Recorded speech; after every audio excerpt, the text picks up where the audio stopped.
본문 말씀 가지고서 자신의 베델을 찾으라. 제목으로 같이 말씀 나누겠습니다. 여러분들도 이렇게 연애 다 해보셨죠? 연애. 특히 결혼하신 분들. 저는 이제 그 장소가 지금 너무 오래돼서 이제 그 흐릿한데 어딘지는 잘 몰라요. 근데 아무튼 물가인지 바닷가 근처였습니다. 제 연애 때 이야기를 저는 여러분들에게 잠깐 하겠습니다. 제 연애 때 제 아내를 제가 유혹할 때 썼던 아주 수법이 하나 있습니다. 나중에 혹시 젊은 형제들은 써먹어도 좋습니다. 제가 아내한테 용감하게, 로맨틱하게 밤하늘에 밤이었었는데 그때가 동해 바다인지 아니면 석촌호수인지 잘 모르겠어요. 잠실의 석촌호수인지 바닷가인데 갔든지 잘 모르겠어요. 아니면 분당 호수일 수도 있어요. 아무튼 물가 옆에 있었는데 제가 아내에게 당신을 내가 사랑하는데 내가 저 밤하늘의 별들을 내가 당신에게 다 따다 줄 수 있어. 어떻게? 딸 수 있어. 어떻게? 한번 해보래요.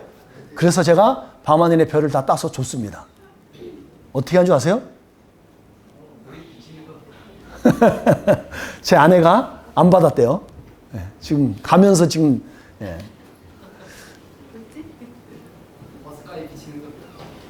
호숫가에 비치는 거. 제가 이랬어요. 두 눈을 감아봐. 그러고 나서 제가 별을 다 준 적이 있어요. 뭔 소리인지 모르겠죠? 알아듣겠어요? 두 눈을 감으라 그랬어요. 그리고 아내는 두 눈을 감았죠? 아무것도 안 보여요. 내가 다 준 거야. 내 마음이야. 가져. 그러면서 제가 연애 시절 때 아내를 연애를 했던 기억이 있습니다. 오늘 우리가 읽었던 본문의 야곱이 그 밤하늘에 봤던 그 밤에 수많은 그 침침하고 캄캄한 밤에 그가 보았던 별들이 그런 별이었어요. 근데 야곱은 결코 낭만적이지 않았어요. 아주 고난 가운데 빠져 있는 때였어요. 오늘 그 야곱을 우리가 조명하려고 그래요. 막막한 사막 가운데서 두려움이 엄습한 그곳에서 오늘 이 배경이 있는 거예요. 야곱의 생애에서 가장 힘든 시험을 몇 번인가 따져보면 여러분들이 한번 성경을 아시는 분들 한번 생각해 보세요.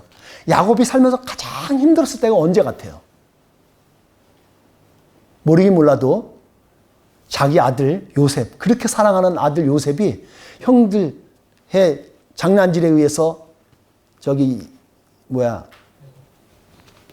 애굽으로 팔려갔을 때 죽은 거잖아요. 그때 알 때는. 그때 이랬을 때 야곱은 엄청나게 힘들었을 거예요. 성경이 힘들었다고 표를 해요. 그 외에도 인생에 얼마나 많은 고난이 많았겠어요.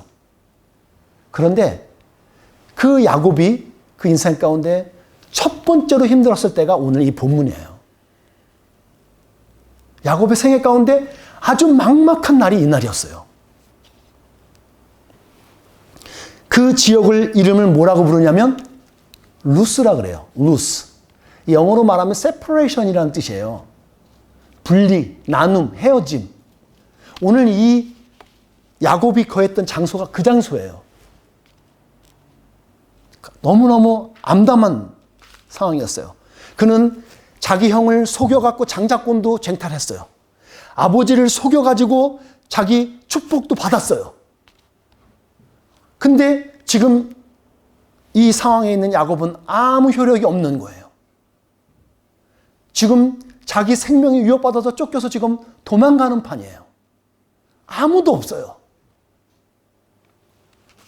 그래서 바단 아람이라는 지역으로, 지금은 말하면 아람이죠. 아람 땅인데 그곳으로 삼촌이 있는, 라반 삼촌이 있는 그곳으로 지금 피신해서 가는 중이에요. 출발을 했다가 약 3일 길에 지금 머무른 거예요. 자기 집에서 3일 길이 떨어진 거예요. 여러분이 한번 생각해 보십시오. 그 야곱의 마음은 어땠을까? 사방 광야고 사막 지역에서 어두컴컴함이 암흑이 자기를 덮쳐오는 그곳에서 오직 의지하는 건 별빛밖에 없을 거예요. 달이 좀 떴을까요? 그 캄캄한 그곳에서 오늘 야곱은 하나님을 경험하게 돼요. 하나님을 만나게 돼요. 실제로는 그동안 기대고 의지했던 자기 엄마 품을 떠난 거예요. 우리 형제들도, 우리 자매들도 마찬가지죠. 자라시면서 부모님을 떠나서 힘들어 본 적이 여러분 있으시죠? 한두 번씩.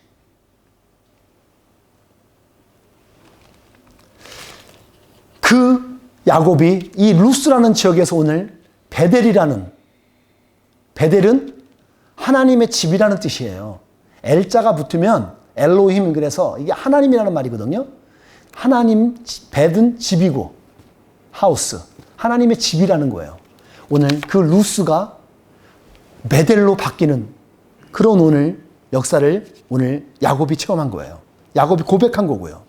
저는 오늘 말씀을 나누면서 여러분 가운데 여러분 각자에게 주어지는 여러분의 베델이 있어지길 바라고, 아니면 여러분이 이미 베델을 만났던 그 하나 베델이 있다면 그 베델이 다시 회복되어지는 그런 역사가 있기를 주님으로 축복합니다. 이 베델이 회복되는 게 얼마나 왜 중요하냐면, 이 베델을 가지고 있는 사람은 이 세상에 감당할 수 없기 때문에 그래요. 이 세상을 우리가 살아가고 있죠. 여러분, 세상 사는 게 결코 녹록지 않잖아요. 여러분, 세상 사는 게 랄랄루로 편하신가요? 그렇지 않죠. 그럼에도 불구하고 그 세상 속에서 우리가 당당하게 살 수 있고, 이 세상이 우리를 감당하지 못하도록 하는 것은 이 베델을 경험한 사람들에게만 가능한 거예요. 이 베델이 경험한 사람들. 오늘 이것을 중심으로 해서 우리의 베델이 어디 있는지를 한번 보는 거예요. 우리들의 베델이 어느 곳인지를 조명해 볼 겁니다. 첫 번째, 여러분, 이거예요. 약속의 말씀을 받은 곳이요. 곰곰이 생각해 보십시오. 여러분들은 과연 이 베델을 경험하신 분인지 아닌지를 한번 자가진단해 보시라고요. 여러분은 하나님의 약속의 말씀을 받으셨어요? 어떤 말씀을 받으셨어요? 오늘 야곱은 15절에 나와 있는 말씀을 약속으로 받았어요. 어떤 말씀이 나와 있어요? 여러분 잘 보셔야 되는 게, 약속이라는 건요, 완성을 이룬 게 아니에요, 아직. 내가 너에게 뭐 해줄게 약속을 한 거지, 그게 아직 완료된 게 아니라고요. 아직 과정이 남아있어요. 그걸 염두에 두셔야 돼요. 내가 그 완성을 위해서 끝까지 내가 지원해 줄 거고, 도와줄 거고, 계속 지켜 행할 거야 라는 말이 주어진 거거든요. 야곱에겐 이렇게 말씀이 주어졌어요. 내가 함께하게. 야곱, 내가 너와 함께할게. 15절에 그 내용이에요. 4가지 약속이 주어졌습니다. 내가 너와 함께할게. 전총은 내가 너와 함께할게. 하나님이 그렇게 약속하시는 것 같은 거예요. 하나님이 함께 하신다는 거예요. 그리고 뭐래요? 네가 어디를 가든지 내가 지켜줄게. 여러분, 이 2가지만 가져도 여러분 어디 가서 여러분 고개 숙일 일 없으실걸요? 여러분이 가장 파워풀한 사람이 여러분 딱 등에서 내가 너한테 서포트할게. 네 마음대로 자신 있게 해봐. 돌아가신 정주영 회장님 같은 사람들이 너 마음대로 내가 해. 내가 도와줄게. 여러분 어떻게 하실 것 같아요? 데이빗, 네 마음대로 해. 땅 아무거나 사. 내가 돈 도와줄게. 뭐가 무서워요, 그러면? 정주영 같은 분이 해주면. 근데 그거보다 더 위대하고 높으신 하나님께서 해주신다는 거잖아요. 그리고 이 땅으로 다시 내가 돌아올 수 있도록 내가 회복하도록 해줄게. 그 약속하는 거예요. 그럼 마지막으로 뭐요? 이 약속을 성취할 때까지 내가 너를 결코 떠나지 않을 거야. 이거를 야곱은 꿈의 환상 가운데 봤어요. 가장 두렵고 떨고 막 그런 상황 속에서. 그저 약속이었어요. 그냥 꿈에서. 근데 야곱은 그게 세상 천하보다 귀한, 너무나도 귀한 값진 거였어요. 그는 그래서 그 꿈에서 깨어나서 그는 새로운 삶을 살게 되는 거예요. 그 전까지는 자기 자신의 로스에 갇혀 있어서 그곳이 저기가 베델이 꽂아 거기였었어요. 근데 자기 인생의 그늘에서 이제는 비로소 헤어나올 수 있는 상황이 되었던 거예요. 저도 제 인생 가운데서 제 그늘에서 벗어나서 하나님의 그늘 안으로 들어갔던 그 베델과 같은 장소가 있어요. 저는 결코 빼먹을 수 없어요. 잊어먹을 수 없어요. 오래돼서 날짜는 까먹었지만 1993년 1월 달, 아마 초순경이었을 거예요. 중순경든. 저는 그때 잊을 수가 없어요. 저는 제 인생 가운데 제가 생각하는 모든 그늘들이 다 고쳐지고 하나님의 그늘 안에 들어가는데, 그게 지금에 있는 하남시에 있는 산곡 기도원이라는 곳, 저는 그곳에서 제 인생을 다 바뀌었어요. 4일 동안 부흥 집회에 참여하면서 저는 제 인생의 모든 표대와 그리고 생각들, 가치관들 확 엎어졌어요. 저는 그곳이 저의 베델이에요. 여러분의 인생을 바꿨던 여러분의 베델은 어디세요? 여러분의 약속이 줬던 그 장소는 어디신가요? 퀴즈 하나 내볼게요. 성경에서 가장 마마보이로 탁월했던 사람이 누굴까요? 마마보이 하면 마마보이의 최고 탑 누굴 것 같아요? 예, 야곱이에요. 왜요? 근데 또 다른 각도에서 보면 최고의 효자라 그래도 말 될 거예요. 왜냐하면 그는 77세 때까지 마마보이였어요. 아셨어요? 40세까지 에서는 마마보이로 있다가 40세에 등을 하면서 가나안 여인과 결혼한 게 40세예요. 에서가. 쌍둥이입니다, 둘이. 에서와 야곱은 쌍둥이였어요. 근데 에서가 이제 머리가 크면서 도저히 못 찾겠다. 엄마 품에서 난 못 살겠어. 그러면서 40세에 떠나게 돼요. 지 마음대로 살아요, 그때부터. 그런데 야곱은 77세까지 오늘 이 현장, 오늘 이 말씀에 나와 있는 때까지 자기 고향을 떠나서 바단 아람에 자기 삼촌한테 가기 전까지 그때가 77살이에요. 제가 계산해 보니까 나오더라고요. 그때까지 그는 마마보이였어요. 엄마 그늘에 있었어요.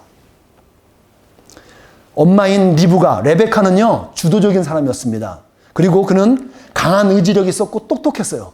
그런데 무엇보다 화가 나는 건 어떤 여자들한테는 이뻤대요. 완벽한 거 아니에요, 그러면.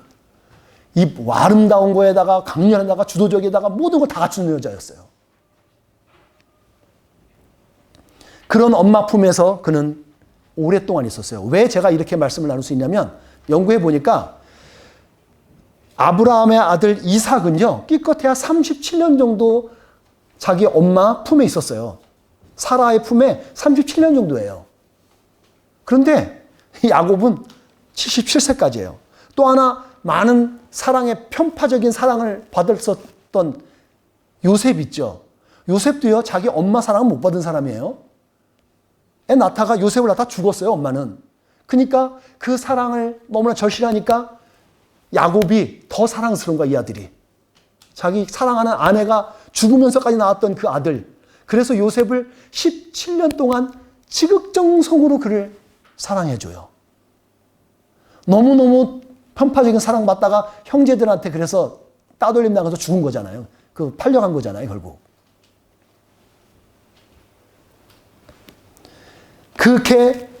그렇게 야곱은 엄마의 엄청난 사랑을 받고 그 모국어가 훌륭하게 자라났어요. 그러면서 제가 엉뚱하게 좀 발상을 생각해 봤던 게, 그래서 야곱이 여자를 다루는 게 탁월한가 싶어요.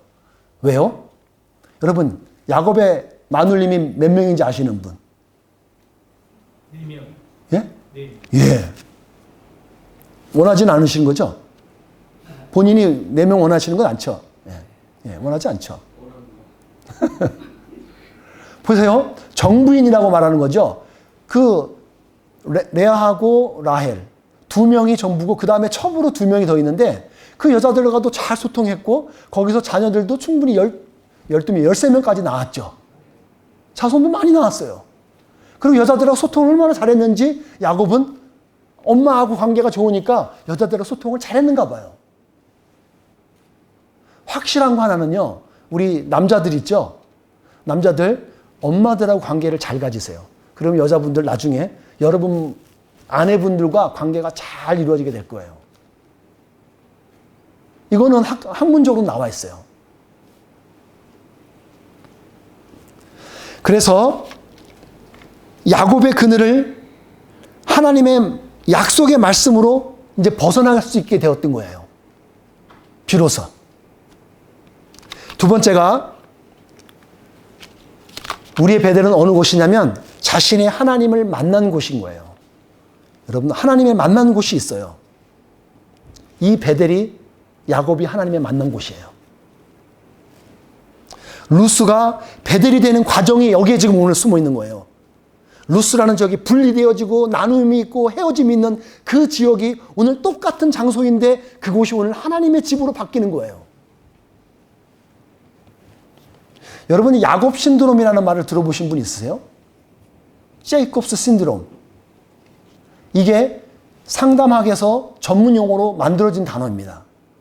이게 뭐냐면 둘째들이 첫째를 이겨먹고자 하는 신드롬이라는 거예요. 그래서 그거를 야곱이 자기 형, 쌍둥이 형 에서를 이겨먹으려고 했던, 그래서 제이콥스 신드롬이라는 거예요. 근데 오늘 야곱이 이 제이콥스 신드롬에서 벗어날 수 있었던 분기점이 오늘 이 본문이에요. 여기서 그는 새로운 사람으로 변할 수 있었던 거예요. 여러분들 가출해 보신 적 있나요? 어렸을 때? 남자나 여자나 우리가 집을 떠나면 사람이 빨리 크는 거 아세요? 집을 떠나보면 개고생이네. 알아요. 집 나가면 개고생입니다. 남자들은 군대 가서 그걸 절감해요. 그래서 군대 가면 대부분 철이 들어서 와요. 우리는 그때 뭐 농담으로 집에서 철모를 하도 써가지고 철이 들어와서 철 들었다고 막 우리가 농담하고 그랬는데 머리가 무거워지면서 비로소 부모님을 떠나면서 철이 들어요. 오늘 야곱도 집을 떠나서 부모님을 떠나서 그는 비로소 철이 들기 시작해요. 엄마의 그늘에서 벗어나는 거예요. 엄마를 그동안 믿고 의지했던 그 엄마, 뭐든지 막 다 해줄 거라고 했던 그 엄마, 그 엄마하고 떠나게 하는데 하나님께서 어떤 방법을 쓰세요? 고난이나 환난이나 역경 같은 그거를 도구로 사용하시더라는 거예요. 혹시 여러분 가운데 인생 가운데 어려움이 닥쳐오잖아요. 그때는 하나님의 사인인 줄 아세요. 아, 하나님이 나에게 새로운 뭔가를 인도하시는 거구나 알아채는 게 지혜예요. 왜 나만 미워해? 나만 화내지 마시고 하나님께 삐지지 마시고 아, 하나님의 새로운 메시지가 있는 건가? 한번 기다려 보시라고요. 아마도 모르긴 몰라도 하나님은 그 전에도 야곱에게 말씀하셨을 거예요. 야곱아, 야곱아 이렇게 했을 거예요. 근데 그는 들을 수 없었어요. 일단 엄마의 품에 그늘에서 갇혀갖고 못 봐요. 그리고 자기 사고에, 자기 생각에 그 세밀한 음성을 듣지를 못해요. 그런 그를 따로 다른 곳에 확 빼놔서 그제서야 세밀한 음성이 들리기 시작하는 거예요. 여러분의 인생이 분주하잖아요? 아니면 너무 안정적이어도 하나님의 음성 못 들어요. 제가 돌아보니까 살만해지고 너무 배가 따뜻해지면 하나님의 품을 데려 떠나더라고요. 오늘 야곱은 하나님의 메시지를 받았어요. 여러분들 물에 빠져서 이렇게 좀 죽을 뻔해 본 적 있으세요? 이렇게 해본 분 있을 거죠. 저도 물에 빠져서 죽을 뻔한 적이 있어요. 근데 나중에 자료를 봤더니 많은 사람들이 적지 않은 사람이에요.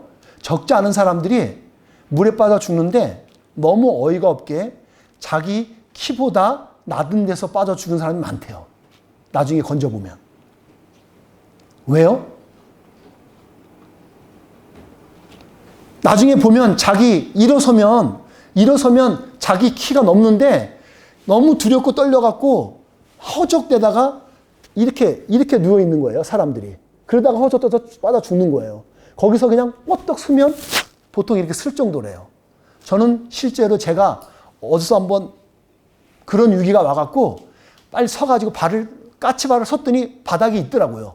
그래서 제가 빠져나온 적이 한 번 있어서 저는 알아요. 예, 체험적으로.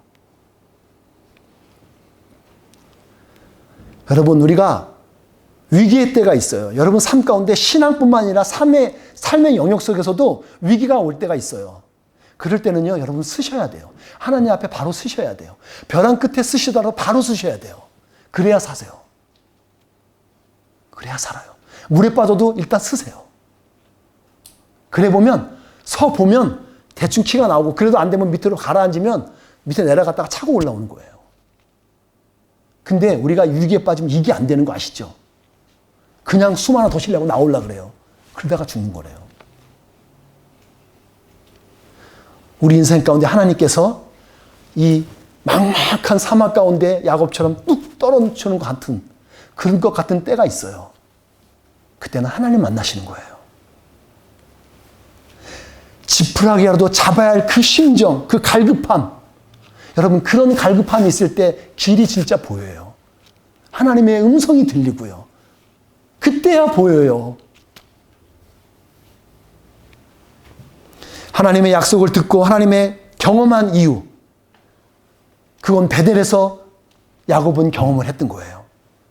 여러분, 이때야 비로소 우리는 그리스도인의 삶을 살 수 있는 거예요. 이게 바로 신앙생활인 거예요. 자세히 보세요. 야곱은요, 그 전에 아브라함, 할아버지 되는 아브라함도 봤어요. 그리고 15년인가가 실제로 겪었어요. 만나봤던 거예요. 야곱도 봤어요, 자기 할아버지를. 그리고 이삭과 오랫동안 살았죠. 근데 그는 크리스찬 문화를 경험했던 거였어요, 그동안. 엄마 품에 가려갖고 그늘에 가려서 크리스찬 문화를 살았던 거예요. 여러분 잘 생각하셔야 돼요. 여러분이 크리스찬 문화에 있으면서 나는 그리스도인의 삶을 산다고 착각할 수 있기 때문이에요. 오늘 야곱은 여기서 비로소 그리스도인의 크리스찬의, 왜냐하면 하나님을 경험해 봤으니까, 하나님을 만났으니까, 그제서야 크리스찬 라이프를 시작할 수 있었던 거예요. 그게 신앙생활이에요.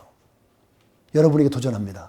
여러분은 오늘 크리스찬 라이프를 살고 계세요? 아니면 크리스찬한 문화 가운데 살고 계세요? 마지막입니다. 하나님께 맹세할 수 있는 곳이요. 그것이 베델이에요. 하나님께 맹세할 수 있는 곳, 그것이 베델이에요. 주어진 약속을 확신할 수 있었던 곳이요.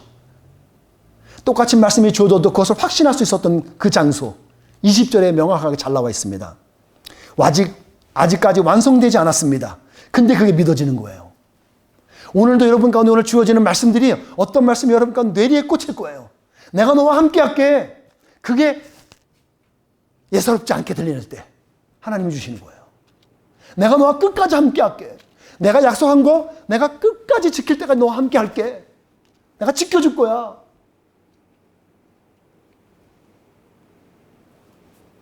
여러분, 이 말씀이 우리 가운데 확신이 닿아지면 어떻게 되는 줄 아세요?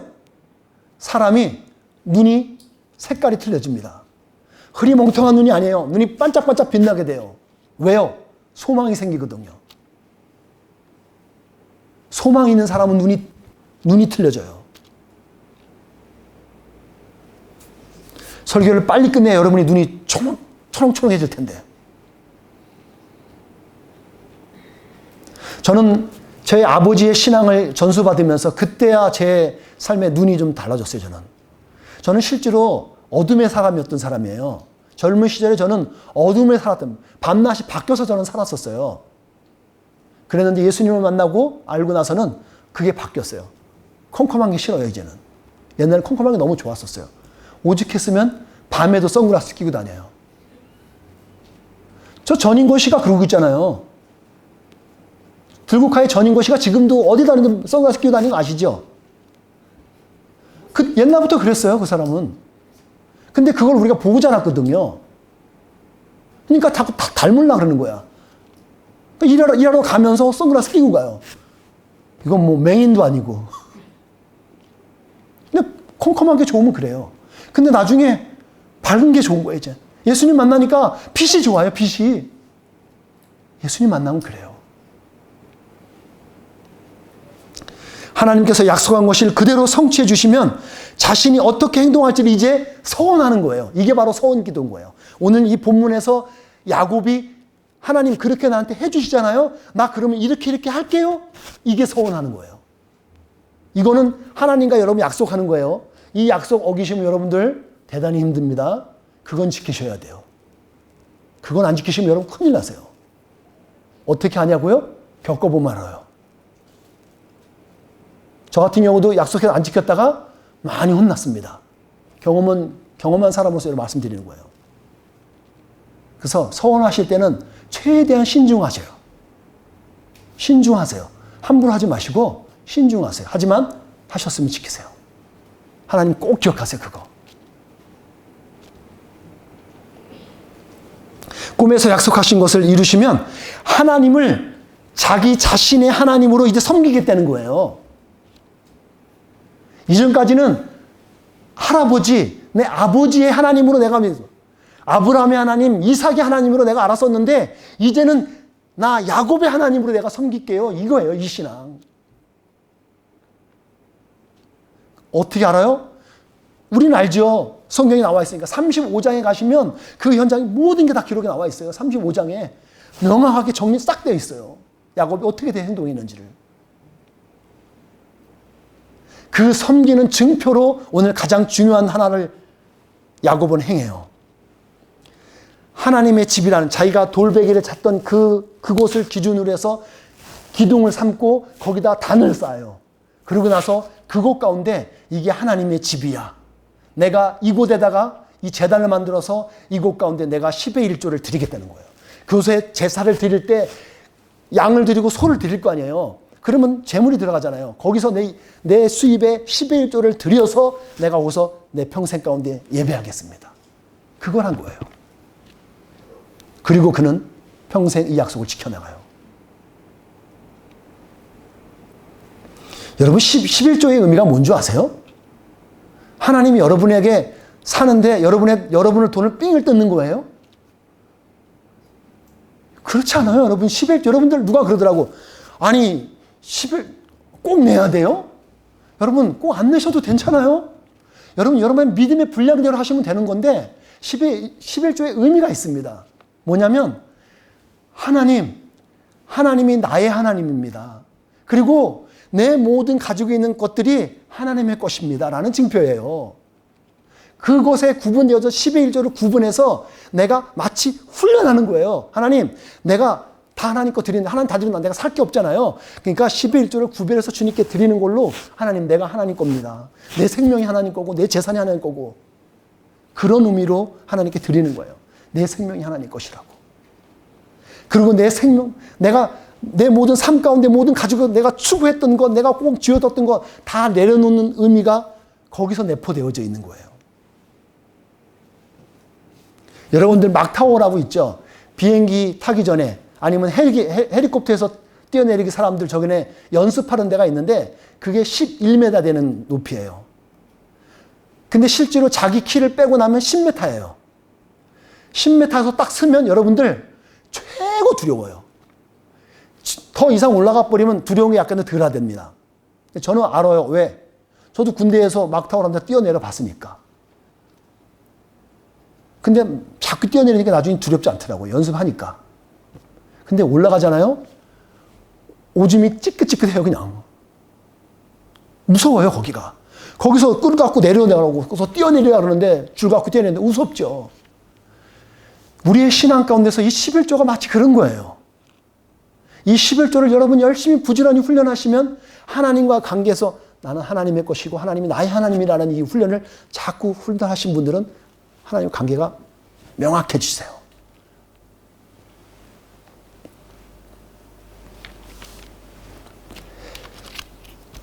성경을 연구하다가 재밌는 거 하나 발견했습니다. 성경에 보면 엘리사 시대에 엘리야 다음에 엘리사라는 선지자가 있었어요. 그 시대에 나아만 장군이라는 사람이 있었습니다. 아시는 분들 아실 거예요. 나아만 장군이 있는데 이 사람이 아람 사람이에요. 아람 사람을 잘 생각해 보시면 오늘 라반, 삼촌이 있었던 아람 있죠? 그 땅. 그러니까 라반의 후예인 거예요. 나중에 야곱이 거기 살다 왔던 곳인데 그 아람 사람 나아만이 나중에 장군이 되어져서 이스라엘 땅에 와서 엘리사에게 자기 문둥병을 고침받을 때 이 엘리사한테 와서 고침을 받아요. 그 사람이 아람 사람이었어요. 재밌죠? 신기하죠? 이 사람이 씻음을 받고 고침을 받은 다음에 요단강에 가서 7번을 씻으라니까 내가 우리나라에 더 훌륭한 물이 많은데 내가 이 물에서 내가 왜 이게 날 무시하네 그러면서 막 화가 났던 그 나아만 장군이 그냥 순종해서 가봤는데 거기서 자기 문둥병이 나았었어요. 그래서 어떻게 하냐면 엘리사요. 당신이 진짜 그렇군요. 내가 감사해서 내가 선물을 주고 싶은데 이거 선물 받으시오 그랬더니 엘리사가 안 받아요. 그랬더니 그 나아만 장군이 이런 말을 한 게 있습니다. 알겠습니다. 그렇다면 나에게 이스라엘 땅에 있는 이스라엘 땅의 흙을 나귀 2마리에다가 실을 수 있는 흙을 주십시오. 내 흙을 가지고 가서 내 고향에 가서 그곳에서 제단을 쌓고 그곳에다가 제사를 드리고 예물을 드리고 그러니까 11조 같은 것을 드리겠죠. 그래서 내가 제사하겠습니다. 예배하겠습니다. 그런 고백을 해요. 하나님을 만나고 하나님의 배대를 경험하잖아요. 그럼 이런 헌신들이 자연스럽게 나온다는 거예요. 이걸 보시면 알아요. 나아만 장군이 있었던 건데 이 본문을 같이 읽어보겠습니다. 시작. 그러자 나아만이 말했습니다. 그러시다면 나에게 나귀 2마리에 실을 수 있는 분량의 흙을 주시오. 이제부터 불에 태워드리는 제물인 번제물이나 그 밖에 제물을 바칠 때는 다른 신들에게 바치지 않고 오직 여호와께만 바치겠소. 하나님을 만나니까 나아만 이방인 사람이죠. 그 사람도 바뀌게 되고 하나님께 이렇게 헌신을 할 수 있게 되는 거예요.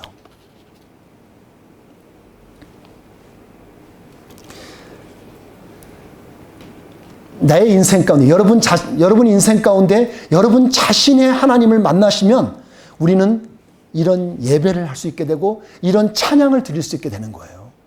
그리고 기꺼이 헌신을 드릴 수 있는 거예요. 그게 온전한 헌신이에요. 그래서 은혜를 받고서 우리가 헌신하는 게 순리인 거죠. 말씀을 마무리 짓겠습니다. 저는 제 목회 가운데 주님께 날마다 무릎 꿇으면서 기도하는 바가 있습니다. 일종의 굳이 말을 쓴다면 비전이죠. 저희 목회 비전이 있습니다. 저는 목장 공동체를 우리 통해서 하나님의 집을 보고 싶은 거예요. 이 베델이요. 이 베델을 보고 싶은 거예요. 우리 목장 공동체에서 나아가서 더 크게는 우리 교회 공동체가 하나님의 집이 되는 거예요. 베델이죠. 그래서 누군가 같이 예배 오고 같이 우리가 밥을 먹고 그리고 목장 모임을 가질 때 이 하나님의 집을 경험할 수 있기를 저는 그런 꿈을 꿔요. 여러분 그런 교회에다가 여러분들은 11조를 드리는 거예요. 그럴 수 있는 교회에다가 그런 공동체에 여러분 11조를 구별해서 드리는 거예요. 왜? 그 교회 공동체가 온전히 쓸 수 있도록 그 재단이 온전히 쓸 수 있도록 그렇게 드리는 거예요. 하나님의 집은 생명력 있는 곳입니다. 우리의 목장이 우리 교회 공동체가 그렇게 든든히 서가기를 간절히 소원합니다. 여러분 이 한 주간 여러분에게 또 한 주간 여러분에게 주어질 거예요. 우리는 이 한 주간 살아낼 겁니다. 하나님을 경험할 수 있는 베델이 여러분 가운데 주어지기를 축복합니다. 아직 경험하지 못한 분들 있으세요? 그 베델을 경험하는 한 주간 되어지기를 주님의 이름으로 다시 한번 축복합니다. 기도하겠습니다.